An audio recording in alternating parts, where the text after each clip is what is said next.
Hi, this is Chipacon, and I welcome you to Otherworldly, the Wednesday night, otherwise known as the Wednesday night saying Changing Times, Changing Worlds show.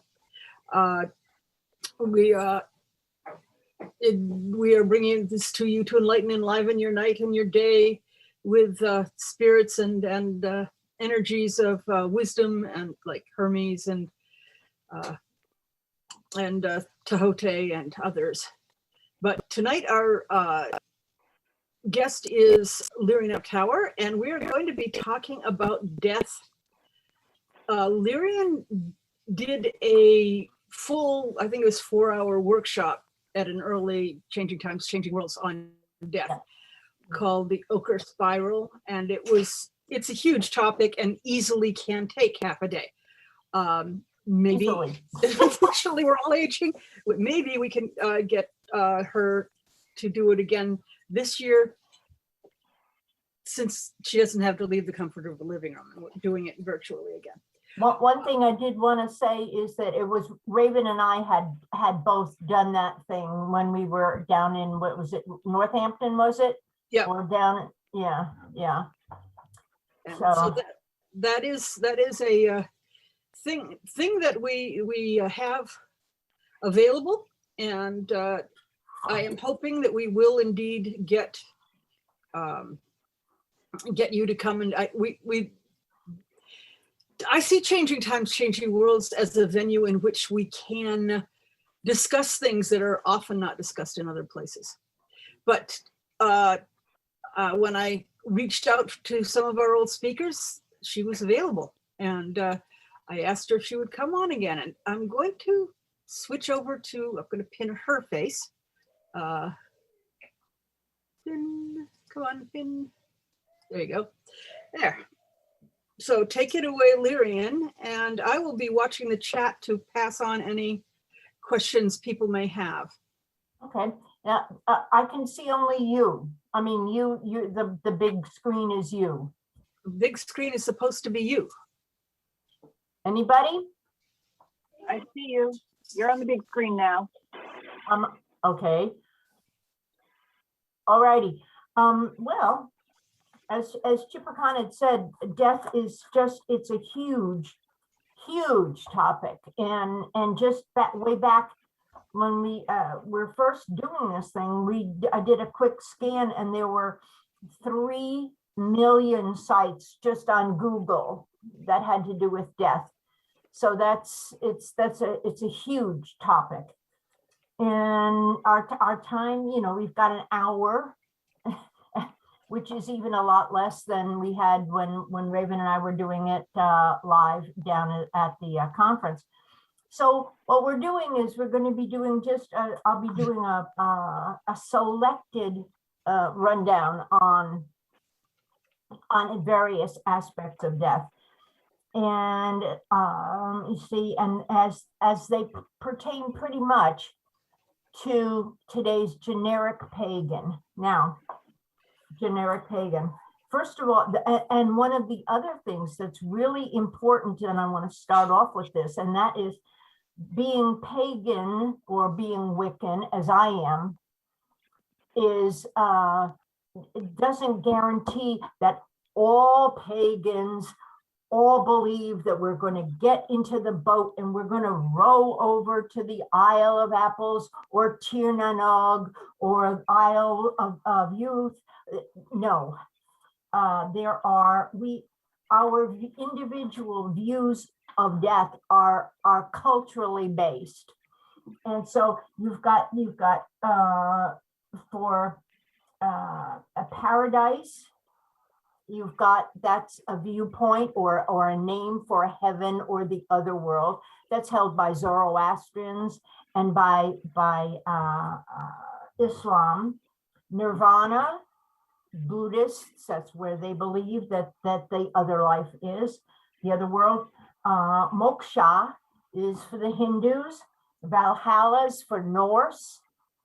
And in Native Americans, you've got the spirit world. So there's a huge amount of culturally oriented views of where you go after you die. But one of the other things that's really important, and that is that each person needs to understand fully that their own particular view of the afterlife or heaven or, whatever your particular view, and you may have cobbled it together, taken a little bit from, playing harps up on the clouds, after you go on the wheel, whatever your particular views are just as valid as what the Pope says, what any rabbi or any religious leader says. Your particular view is just as valid. So that's important to keep in mind, so that you're not, when the time comes, you're not saying, oh, am I doing this right? Is this the right way to do things? The answer is, of course. So we're going to talk about, I'd like to get in touch with death as the great mystery. It is that for which religions are made and prophets anointed. What is this thing that we will all experience? And religions were created to postpone, to ease, or to even attempt to abolish death. And they're all the rituals we all go through, or that people will go through when faced with death, the possibility of death for themselves or for their friends, their loved ones, and so on. And so were gods and deities also formed along the same line to protect, to help ease? God knows that. You look at the Egyptians, our friends, the Egyptians, their whole life was aimed and geared towards dying. And there is a plate in here that I really like, and it's homage to you, O gods. This I'm reading obviously as a translation from the Book of the Dead. Homage to you, O gods, who live in your hall of right and truth, without evil in their bodies, who live in right and truth. So that's one of their prayers to God, their gods, to help them as they go through the process of death. And of course, if you were a pharaoh, then the whole thing was, was very, very complex and very precise.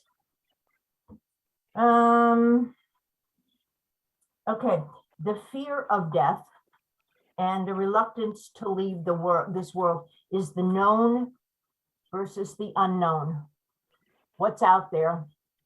We know what we've got, but it's jumping into the abyss empty-handed, without tools. We know now how to work things. We've got tools here. We've got ways to deal with things that come up. But what tools do we have when we face death? What do we do? So what language that is the unknown. And when you hit the unknown and that's the abyss, the great big dark place. And when you look into the abyss, that's the real dark glass. Pagans know that, the dark glass. Oh, thank you. Yes, my book of poetry. Yes, that would be. Thank you. A cheap plug now available on Amazon, by the way. I just thought I'd throw that out. And Passwords and Passages is another one. However, okay, getting back quick. When you look into the abyss, the scary part is when the abyss looks back, What is that? What is it?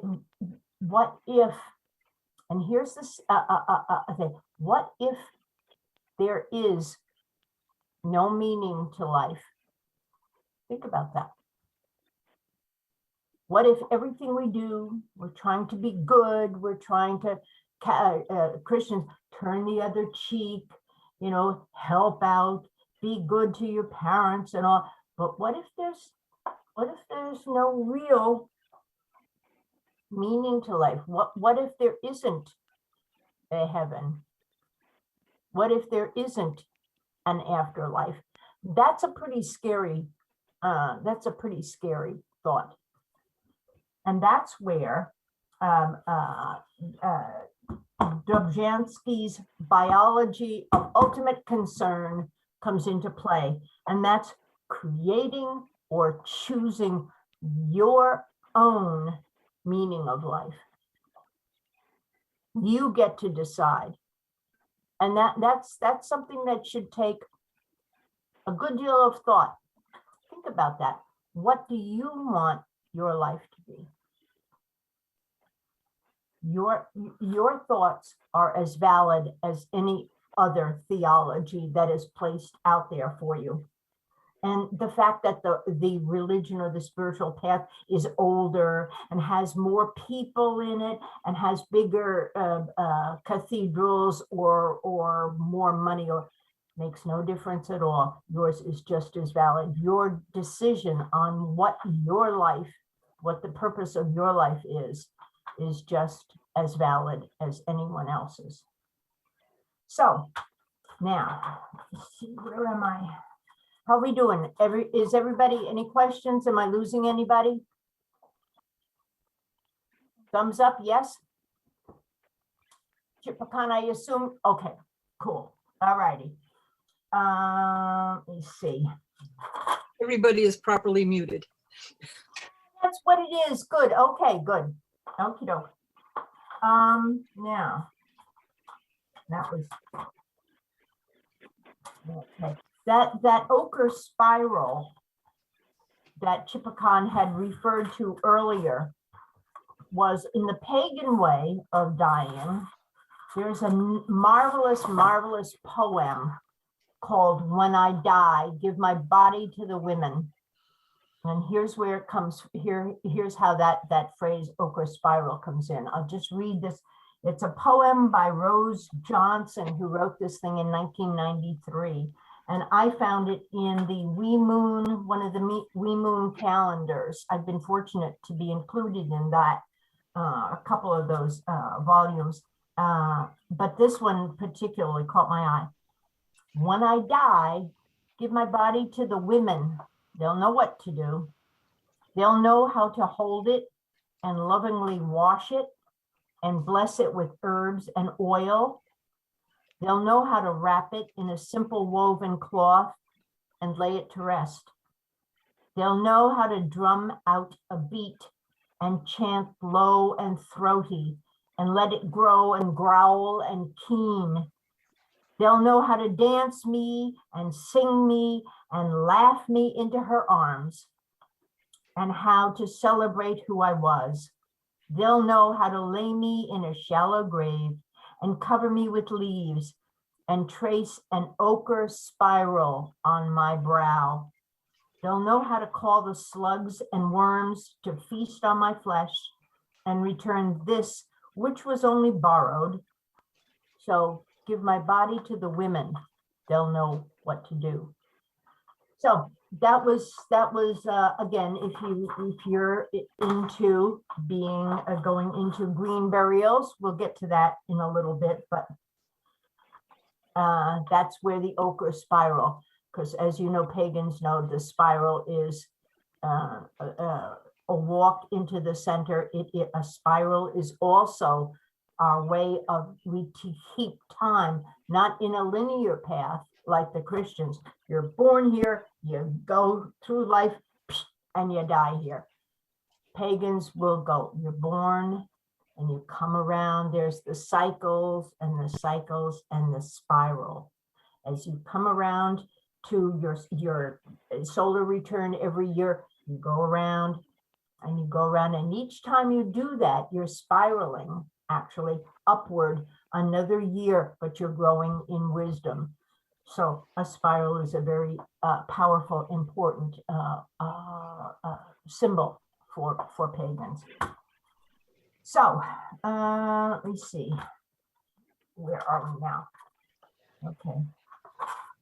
One of the other things that I think is really important to mention is I have not had any close encounter with death. I have not had a near-death experience, so I cannot speak with legal authority on this. I can do it. I have had the honor of helping five, I think it was five. I've midwifed 5 deaths, conducted several funerals and graveside interments. So I've been probably have a little bit more exposure than your average person. And I had the honor of midwifing my mother. I was there holding her hand, and that was amazing. So now, languages, okay, okay, life cycles and circles. The traditions that we do, as you know, we follow the year. As the year spins and turns, we follow it, and our life reflects these changes. We go from spring when we're young and full of life, and we go into summer when we are fecund. I love that word. It's such a juicy word. And then we go into autumn when we start to get more mature and wiser, and our colors shine more. We know who we are a little bit more than we did earlier on. And then comes winter time, and that is the time of separation, death, and going down and within. So there are, those are the cycles in the traditions that we follow as pagans. Let me see, the preparation for dark times is the admonition of the crone and the sage, and that would be when we would do Samhain, we would have the crone and the sage, because the sage is about ready to embark on his travels across the wine dark sea. That's from a Wiccan point of view, a Celtic Wiccan point of view. But the sage and the crone will say to the participants, get your medicines in order, prepare your house, make sure your house is tight and ready for the winter, make sure you have stocked your larder, make sure you have enough fuel and so on, take care of your animals. In the old days, as you know, they would slaughter animals at Samhain to give their death meaning, and also so that they wouldn't, they would not be wasting money on hay burners, as they're called. They would salt the meat and so on and so forth and prepare it, have it for the winter. So then we keep switching people there. There you are, JD.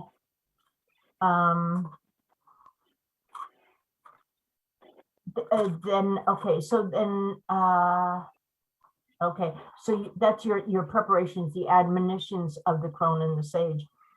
The other question is, okay, life at any cost?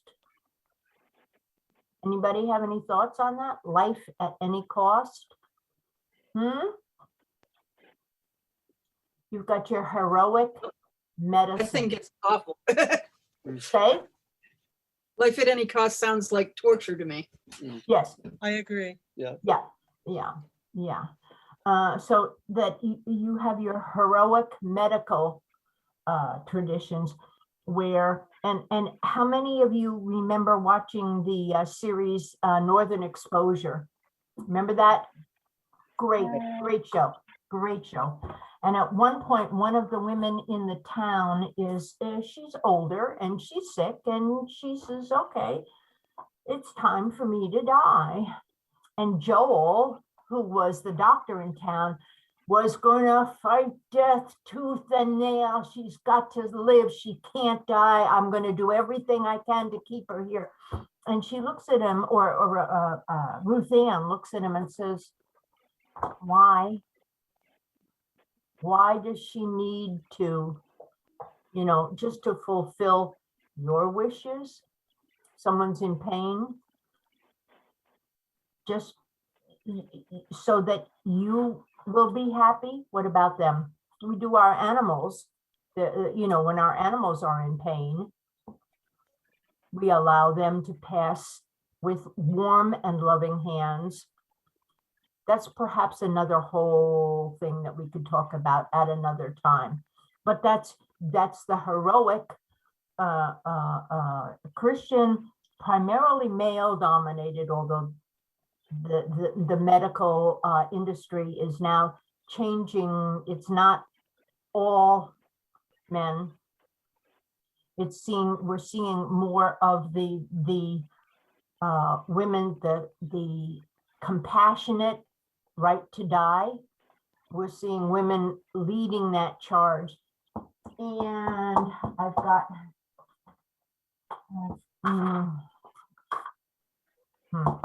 okay. Oh yeah, Raven's grandmother wanted to die. And there's an expression that the Indians use, and that's hokahe, which means let's go, come on, let's go. Let's not sit around here and just wait, you know, until, you know, it's beyond hope. Let's go. So, yeah, it's a good day to die. And that's reflected in a lot of the cultures. Let's go. Let's not stay around. There are, oh yeah. There are two examples of death that I'd like to talk about. And they're both very personal. Were both came from two friends, very close friends of mine. One of whom has already passed herself. She was talking about her mother. This is a woman, a gal named Donna. And Donna's mother was dying. And what they did was the whole family got together. It was a close-knit family. The mother was, they laid her out in the bed that she was actually born in. So, you know, there's a good New England family. I mean, so they laid her there in the bed. The whole family came in. They had the dog running around. One of the sons, it was either sons or grandsons, got out his guitar. And he was playing quietly in the corner, just strumming. And, you know, people would kind of come in or come out, you know. And then my friend Donna, when she realized things were moving along, she actually got into bed with her mother and cradled her and held her. And her mother passed while being held in her daughter's arms. Now that ain't a bad way to die. You know, surrounded by love and music and family and the family dog running around. So that's one way of doing it. The other way of doing it, of dying, and I'm saying this for a reason, we'll come to that in a minute. And that is my friend, Kathy. Kathy's mother was dying. And Kathy gets a call from one of her stepsisters, and they said, "Oh my God, Mom is dying, and we don't know what to. You gotta come over here because she's dying, and we've got to do something." And Kat said, "All right, fine." Hangs up the phone, drives over, and she walks into a house that is in chaos and turmoil, and everybody's. It's almost like a Keystone Cop thing. People are running around; they don't know what to do. And she said, "Stop. Everybody, just stop. Number one, why is mom still wearing that hospital, god awful hospital gown? She said, what is mom's favorite nightgown? Go get it. Put mom in that. What's mom's favorite perfume? Maybe dab a little bit around there. That would be nice. You guys remember, sisters, do you remember what her favorite music was? Guy Lombardo, doesn't matter. Put that on. Have that softly playing in the background. Now, this was a Spanish American woman. And so Kathy said, why don't you get out the Bible and just sit by her and just, read something soft and lovely to her in a nice, quiet place. Now, what she did is she took all this, I don't know what to do, and death is so frightening and terrifying and awful, and she just sort of brought it together and wrapped it up very neatly, compassionately, and calmed everything down. And so when the mother finally went, she went surrounded by peace in her own home, in her own clothes, in a familiar setting. So that I'd like to remind everyone, as pagans, death for us it can be a little bit different than death for others, simply because if we are pagans and we have our own views and this is what I want, and I don't want the priest to come in at the last minute and give me last rites. I don't want the minister showing up and doing his thing. This is what I want. This is how I want my end game to play out. Okay. Now, that sounds great. But if you're married to someone who is not pagan, doesn't understand, or the worst of all is deeply rooted in their own particular religion and their own particular spirituality, you got problems. So part of the purpose of doing this program, this thing, was to make sure that all pagans have not only have their wills written out, but also have a codicils on the side that says, if I'm not able to take care or to take care of myself or make my wants known, this is what I want you to do. And you need to make sure that you get someone who is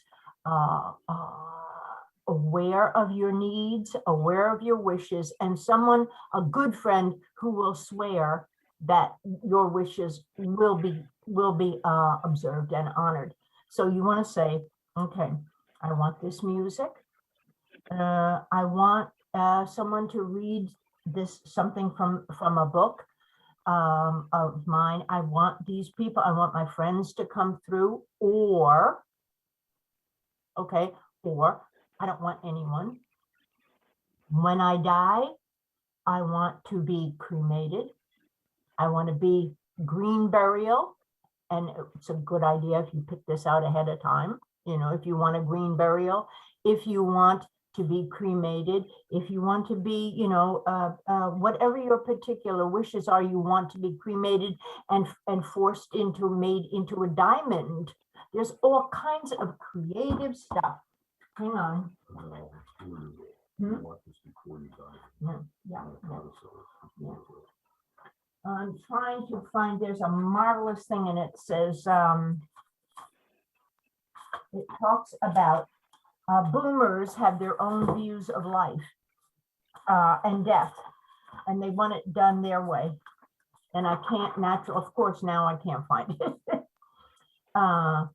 But before you die, you want to make sure everything is laid out clearly, and that your friends know what you want and what you don't want. So that at the last minute, and this has happened more than once, at the last minute, somebody will say, Oh, yeah, this was Walter, yeah.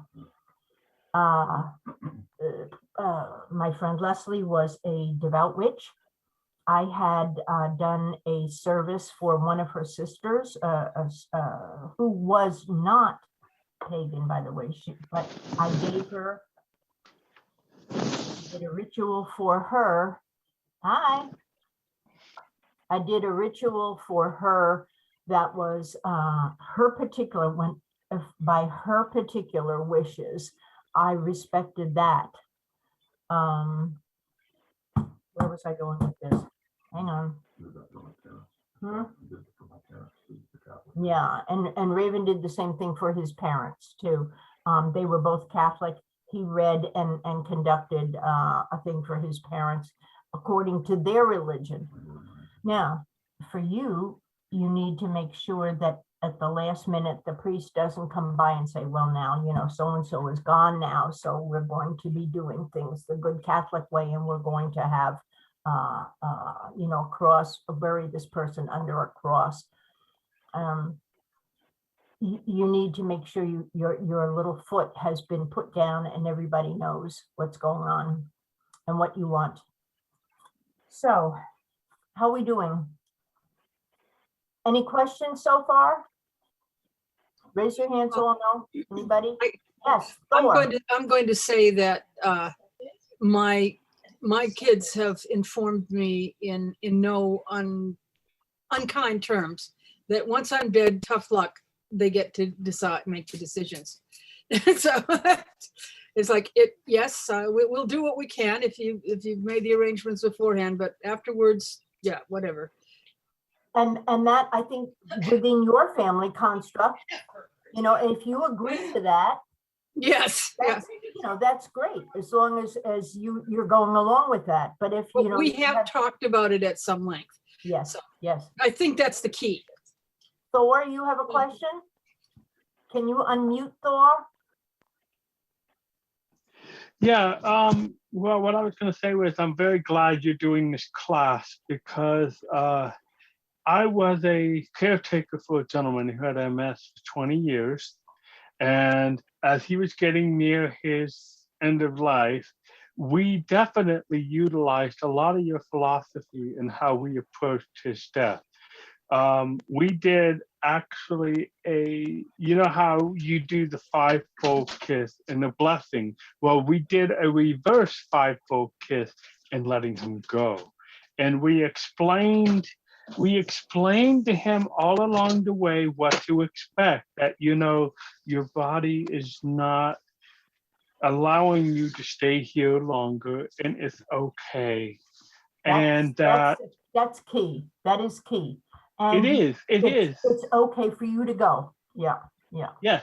And so in the end, he got to say goodbye to people for like 2 weeks. We let people come by, or actually more than 2 weeks. We let people come by to say goodbye in their own terms. And when it was time for him to go, we somehow both got the hairs up on the back of our neck, so to speak. We went in to check on him, and he kind of gave each of us a hug.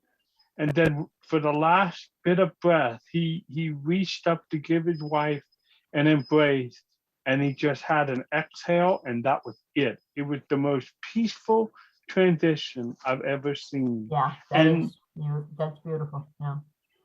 Mm-hmm. Yeah. I had a friend, thank you very much. That's the whole idea, is this, we try to make it, we don't know what happens after death, but what we can do, all of us who are on this side of things, can make that transition and make that birthing, or that midwifing into the next phase as compassionate and loving and helpful as we possibly can. And I think that's incumbent on all of us to do that for others. So that's, yeah, there was just Yes. notebook. Okay. there was something that you said that struck a chord now, and I can't.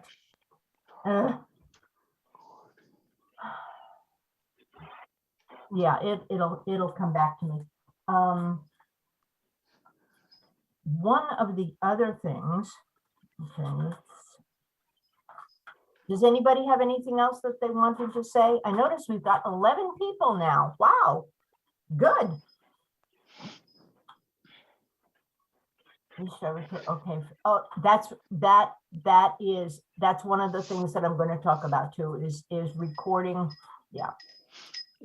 Along with making your wishes known about, how you want your end game to play out, in what pajamas, with what music, or whatever nightgown or whatever. And I'm speaking of, obviously, for a woman. But in addition to that, that's what will happen to you afterwards. But beforehand, what's a wonderful idea is what my friend Sandy had. She gave this to me. It is called, there's something called Story Worth. Now, Raven his brother gave him this, How to Write Your Life Story. Okay. And it's a whole book, and how to go through it and remember. And you can videotape yourself. Everybody's got a phone now with a video on it. The things that you remember, the things that you want people to remember about you, the advice you want to give others, to your kids, what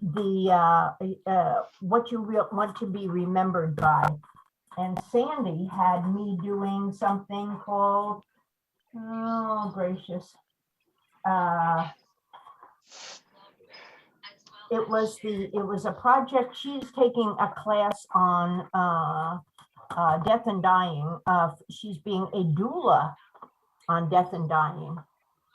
And part of her program, that her studies, very, very stringent things, is she needs to go around and interview people and ask them those questions. What do you remember the most? What are you most proud of yourself? What are the accomplishments you have made that you feel are important? Not what anybody else feels, but what are the things that you feel are important? What are the words that you want to pass on to your kids, and so on and so forth. So this is the kind of thing to prepare for this side, so that when you leave, people will remember what you are, what you did, what you want.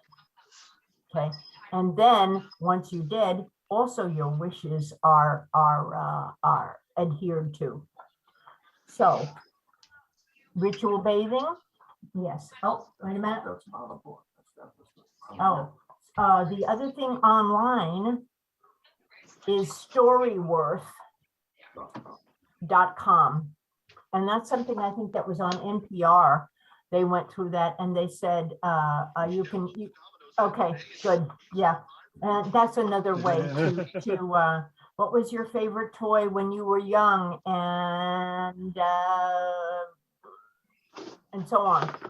And it's a great memory jogger. When Sandy gave this to me, it was one of those things you sit down and go, wait, you can't just bang it off. You have to sort of go back through your life and excuse me, and look over your life and say, what did I do? And how do I want to be remembered? And there's all kinds of very interesting things that come out of that. So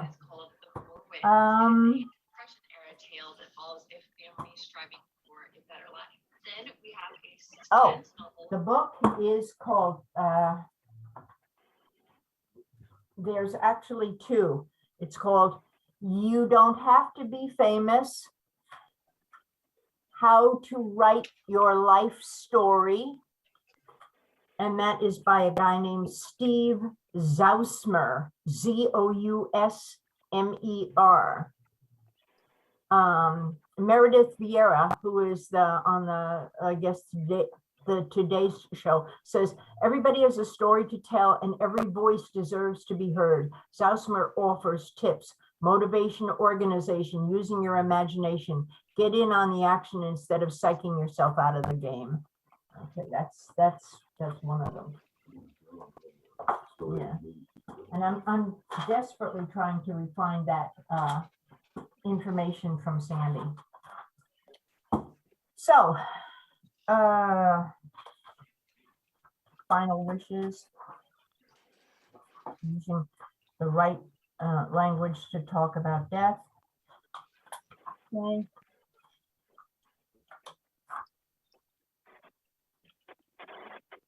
Okay.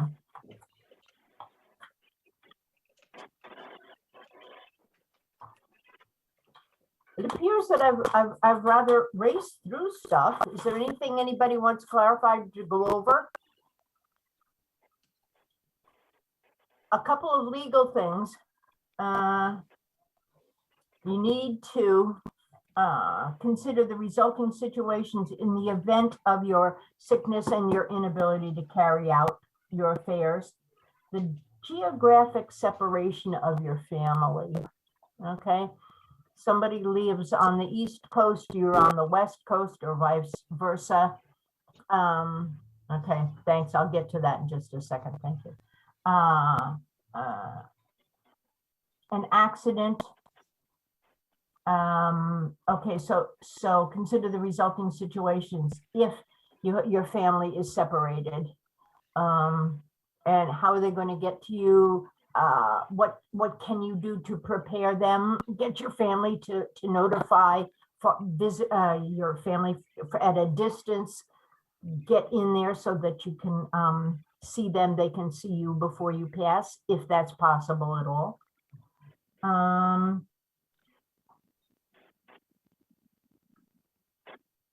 Nowadays, that we don't have to worry about legal marriages and gay couples and so on.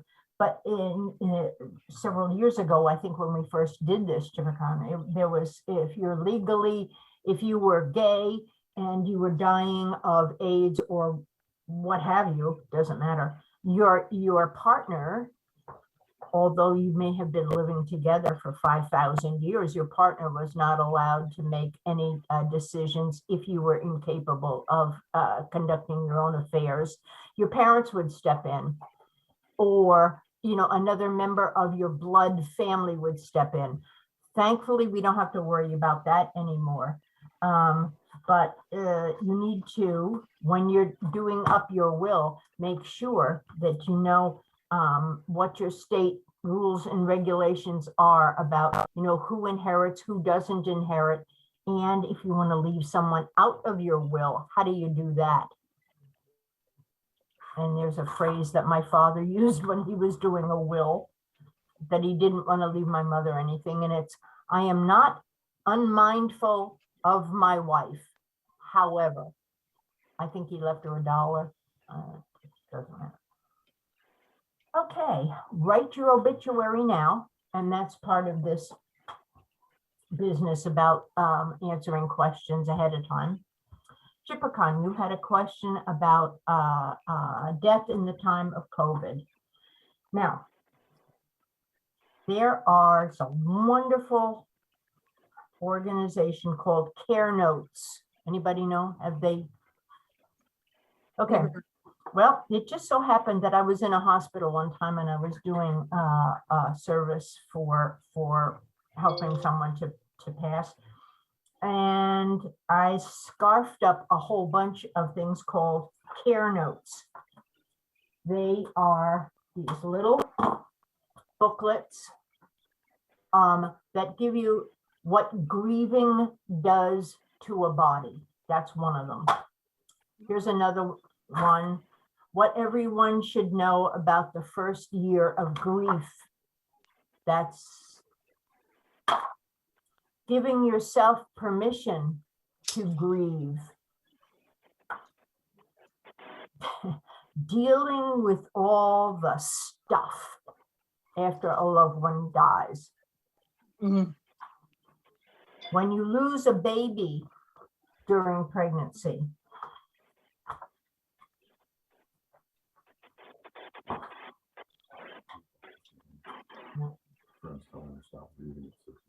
Yes.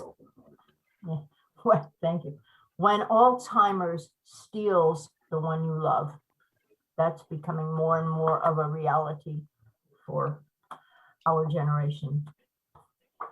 And then the one that applies most appropriately now when we're talking about COVID, when you didn't get to say goodbye. Now, one of the things they talk about is in COVID, so-and-so is sick.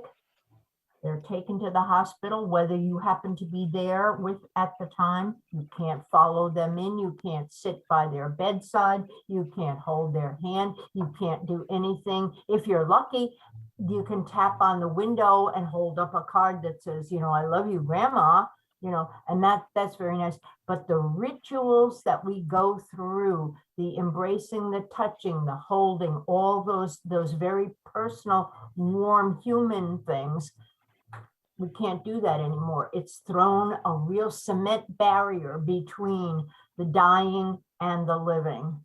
So what do you do when you can't observe the usual rituals? And one of the things in here was keep in touch with those who are left behind. Let them know that you're standing with them if you can, like we're doing now on FaceTime, on Zoom, there's a myriad different platforms now that we can see the other person. We can't necessarily touch them, but we can let them know, and we can hear the tone of their voice. We can see their facial expressions. We can hold up the little boy, the baby, and say, you know, this is Grandma, look, this is so-and-so. So those are the kinds of things that we need to think about and be prepared for. So heads nodding, yes, agree, yeah, okay.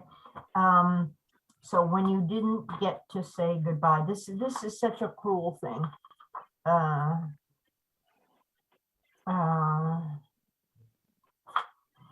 Make up your own rituals that you can do at your own house, or you can do out on the front lawn. Well, of course, now more of us, we're getting our shots.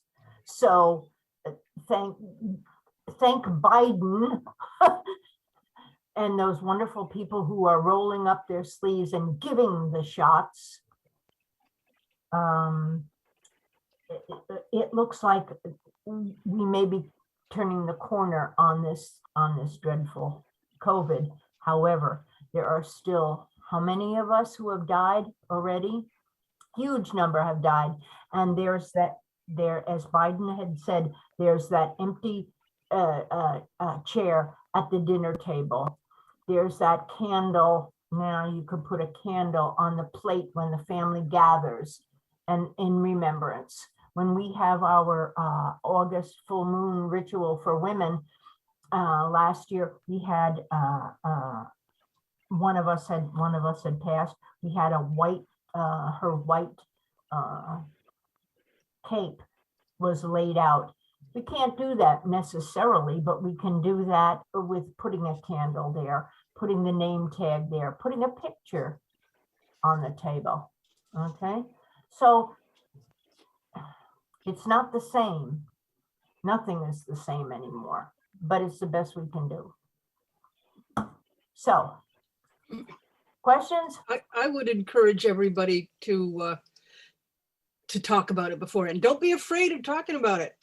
We true. talked about it. My brother and my mother both had cancer at the same time, and my husband. But we talked about it. At one point, Mom talked about the little finger sandwiches that in our circles always show up at funerals that are full of Spam salad and Yes. and tuna salad. And my brother said, "Oh my gosh, I haven't had those in such a long time. I can hardly wait." Which we never let him forget. Because yeah, Yeah. because that was a tacky thing to say, but so I made sure I brought a bunch of those to his wake, I tell you. And he didn't get any. That's part But of what I did when he, oh, could you talk about hospice? Because I think that is one of the most beautiful things to have happened in the last half century. the hospice thing. I haven't really had a lot to do with hospice.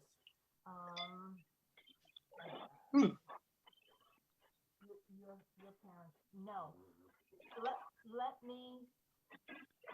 Okay, Jenny, my volume Where's is my is volume? down. Can you hear me now? Is that better? I'm not hearing it. You're not hearing me? I've got a very faint thing. I was just playing with my audio. JD, can you hear me? Just a little bit. Okay.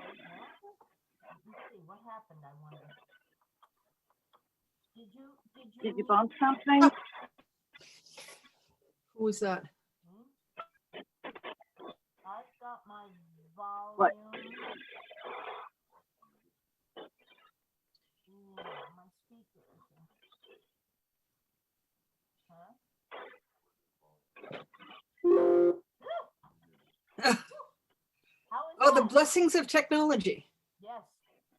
Is that better? Can you hear me now? You're still really faint. I don't understand why. Well, this would make it a really good time for other people whose mics are working to say something. Good. Okay. Anybody? Anybody? Can anybody hear me? Yes, I can hear you. Okay, I heard that. Okay. I just just the media, how death is portrayed in movies and music is something to be afraid of and terrified of, and it totally it defeats the purpose of trying to understand death as a natural part of life. Death is being demonized, and it's like that's not right. There has to be some sort of counteraction to that. Yeah, we did. Let me see. I'm going to try to up my volume here. Is there something that you have to plug in that kind of wiggled or something? Me and my old-fashioned view of technology. Mm-hmm. Well, for me and my understanding is grief is a personal process, and too often in our world, our working environments and other environments do not really have a humanistic approach to it. For example, when the gentleman I was caring for passed away, his wife only got 3 days of leave, for bereavement leave. I got a week, and I was his caretaker. So it's kind of weird that way. But then there's the other thing where the society expects you to sweep it under the rug and stop talking about it and act like it's in the past and it should stay in the past, that sort of thing. And it's a really hurtful thing that our society does in their way of dealing with death. And their way of dealing with death is like our attention spans ever getting shorter. Jenny? Basically, I find that that's just another example of how our culture values people for what work they can do for the rich people, as opposed to just being essentially worthy because they are people. Yeah. Personally, I have more experience with the passing of animals because that's my gift, it seems, is communicating with animals. And I have served in a number of occasions as, I guess the term would be midwife for their passing. I have some animals of my own on the other side who help me to greet them and bring them over and know they have a safe place. So that's my experience with it. I can deal with a human passing more than I can with an animal for some reason. I don't know why. It's very odd. I'm very odd, I should say. Okay. Aren't we all? I find the bits where we have where you get the visitations from the dead relatives just before the death very reassuring. It's, you know, you keep hearing about them, and you usually the dying person is talking to somebody that the people in the room can't see, and once you accept that this is just them talking to somebody that you can't see but who's really there, it becomes very difficult to disbelieve in a continued existence. All right, try and say something again, Lyrion. Unmute yourself first. So annoying. There we go. Climax. She has her mute button on. Yeah. That's true. Let me unmute her and see if that helps. Unmute. Come on, unmute. Unmute. Unmute. Oh, you just Try had that. it. You just had it. Yeah, she's muted again. Ah,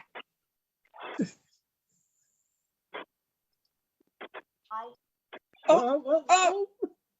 Almost.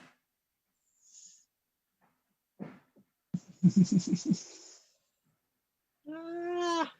Stop what? Sorry, good to see you. Yes. Okay, Yes. Good. Okay. Yes. Okay. It's still very faint. Still a little bit. I'm still. Better than nothing. All right. I Okay. am as yelling as loud as I can over here. Okay. Let's see. You're talking about, you were talking about people who have, when they pass. I've got a typewriter in the way. One second, that's fine. I had a friend of mine whose husband died. He actually skied into a tree. He's 84 years old. He's skiing like crazy, coming down Mount Snow, went into a tree and was killed immediately. And it came as a great shock to my friend, the wife. And she was obviously in a state of mourning and was miserable. Obviously, her partner of some 70 years, I think, 60 years, had suddenly been taken from her. No chance to say goodbye. Okay. And so she was in a state of mourning for a while. She couldn't find herself. She was just really upset.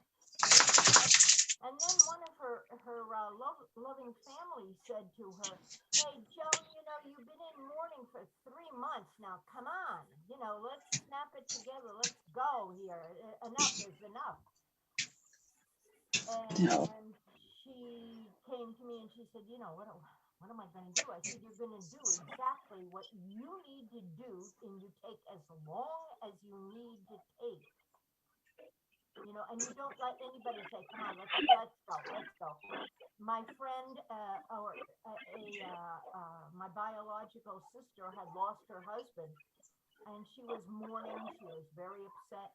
And then she sort of, at this point, she said, "You know, I think I'm really coming back. I'm all right now." She said, then she went into the supermarket and she had to make a decision on whether she was going to buy brown eggs or white eggs. And she totally lost it. Standing in front of the egg display, and she just totally broke down. So if you don't bring it up and allow it, you know, give voice to it, acknowledge it, dance with it, sing it out, write it out, get acknowledged, and submerge yourself in grief. And allow that, and don't fight it. Henry, you can't hear me? Can everybody else hear me? Just a little bit, somewhat. I don't know what to tell you. You are very faint, but we can hear a little.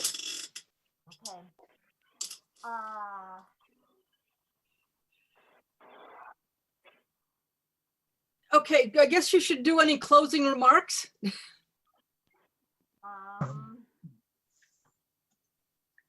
guess I think I'd like to read, there's a poem.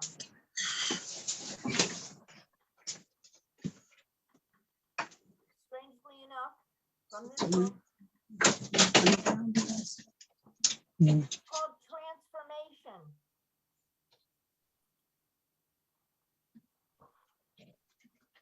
Blessed be thee, Thanatos, who gently transforms all things, leaf shapes, hair color, and wildlife coats.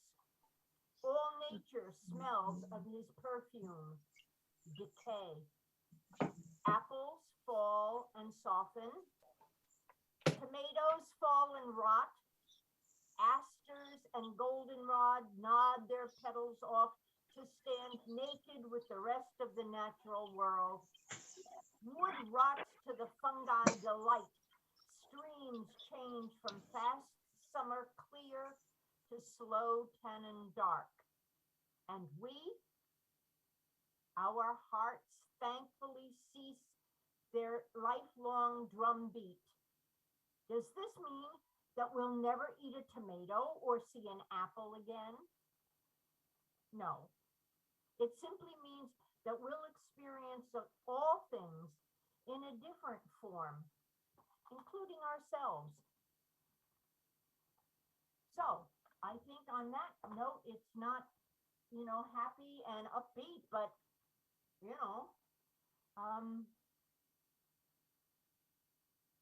anyone else want to give any last, yes, hello? Well, my last thought I would, always leave with, please tell everybody about Changing Times, Changing Worlds and Otherworldly show. The conference is going to be November 8th to 14th next year. And next week is, let's see, which one is that? Next week we have Cindy Eileen, who is talking about the non-binary perspective and asexual perspective for spring fertility stuff. So that's interesting. And after that, I've got Ellen Everett Hopman on the 24th. So we got some good shows coming. I'm going to turn off the thing now. Thank you for everybody. I will try and get somebody else. Hey, Thor had something. Yeah, Okay, speak. go ahead. The lady with more. This is Karen. Thor was discussing my husband who passed. Ah, I think that our responsibility is to make that transition as a caregiver, to make that transition as peaceful as possible according to a person's religious beliefs. My husband and I are very pagan.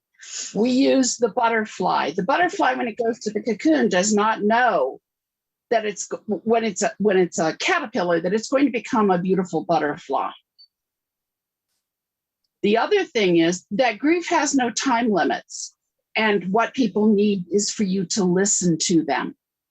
And that's all I have to say. Thank you. That's absolutely perfect. That you listen to them. Thank you. And I think Elizabeth Kubler-Ross was the one who said that that's one of the most important things you can do to somebody who's dying, because so many people will say, oh, no, you're fine. It's going to be all right. No, you're looking good. It's going to be great. And that's not what they need to hear. They need to hear, tell me what's in your heart. I will listen to you. Yeah. So I thank you all for showing up. And if you have any questions or anything, I think there's you can get me she gave you my email account on the blurb. And I thank you all. Blessings. Good bless night. you. Thank you. Thank you. Bye. And thank everybody. And I hope we can tweak the volume on the recording, Yeah. because I hate missing anything. Mhm. I don't know what, So- yeah,